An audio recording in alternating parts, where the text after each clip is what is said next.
आदर्श विद्या मंदिरों द्वारा संचालित ऑनलाइन कक्षाओं में आप सभी का हार्दिक अभिनंदन है।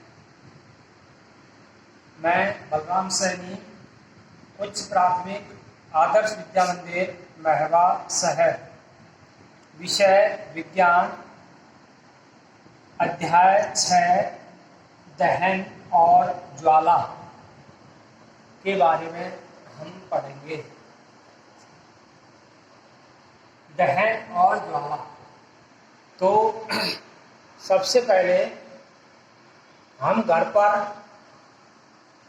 उद्योगों में और वाहनों को चलाने के लिए विभिन्न प्रकार के ईंधनों का उपयोग करते हैं, जैसे गोबर, लकड़ी, कोयला, काष्ठ कोयला, पेट्रोल, डीजल, संपीड़ित प्राकृतिक गैस आदि।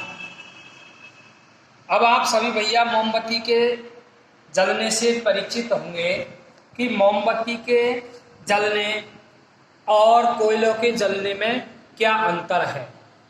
तो सभी भैया बहन ध्यान से सुनेंगे कि मोमबत्ती ज्वाला के साथ जलती है, जबकि कोयला ज्वाला के साथ नहीं जलता है। यही अंतर होता है।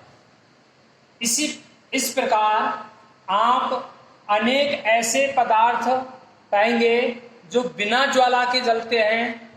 जलने के रासायनिक प्रक्रम और इसी प्रक्रम में उत्पन्न ज्वाला के प्रारूपों का अध्ययन करें।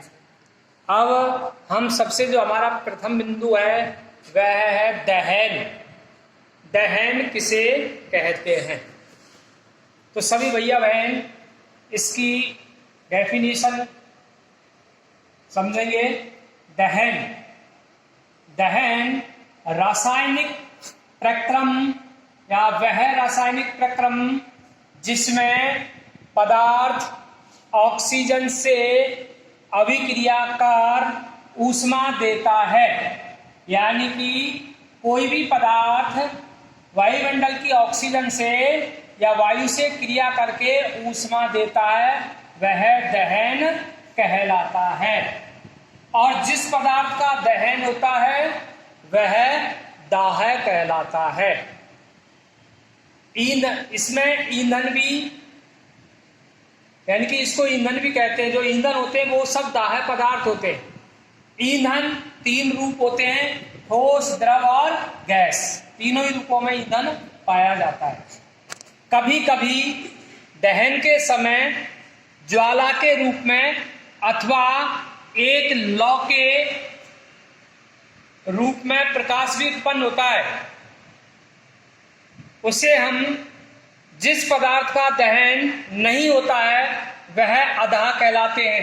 यानी जिस पदार्थ का दहन होता है वह दाह कहलाता है, और जिस पदार्थ का दहन नहीं होता है वह अदाह कहलाते हैं।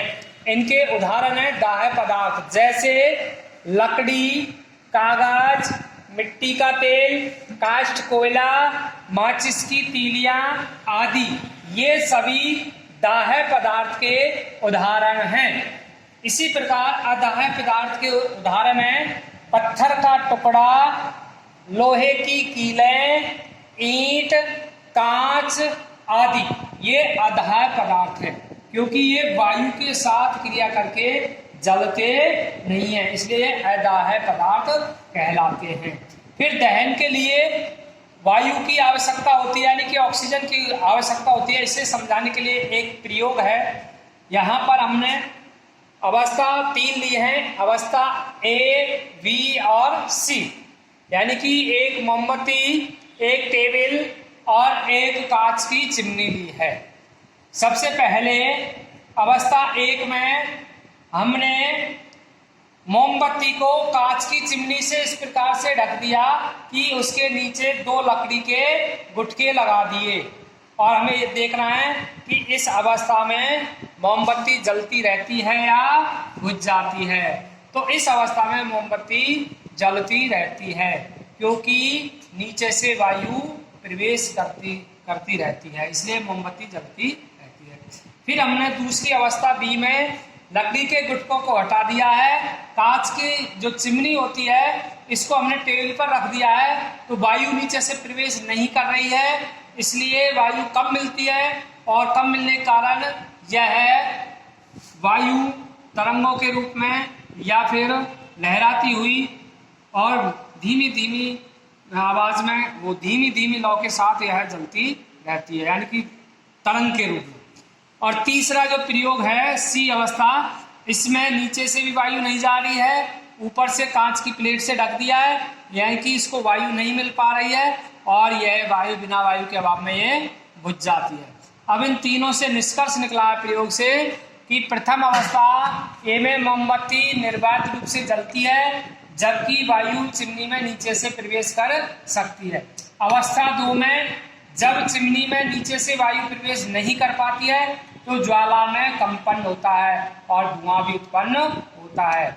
अवस्था सी में ज्वाला बुझ जाती है क्योंकि इसमें वायु उपलब्ध नहीं होती है। अब विभिन्न पदार्थों का जो ज्वलन ताप होता है वह अलग अलग होता है। जैसे ज्वलन ताप की परिभाषा है, वह न्यूनतम ताप जिस पर कोई पदार्थ जलने लगता है वह उसका ज्वलन ताप कहलाता है और सभी पदार्थों का ज्वलन ताप भिन्न भिन्न होता है। अगला है ज्वलनशील पदार्थ, जिन पदार्थों का ज्वलन ताप बहुत कम होता है, यानी कि ज्वलनशील पदार्थ उन्हें कहते हैं कि जिन पदार्थों का ज्वलन ताप बहुत कम होता है और जो ज्वाला के साथ सरलता पूर्वक आग पकड़ लेते हैं उन्हें ज्वलनशील पदार्थ कहते हैं। जैसे पेट्रोल, अल्कोहल, द्रवित पेट्रोलियम गैस आदि। इस वीडियो में आज हमने इतना यहाँ तक पढ़ा है, इससे आगे अगले वीडियो हम यहाँ से आगे पढ़ेंगे।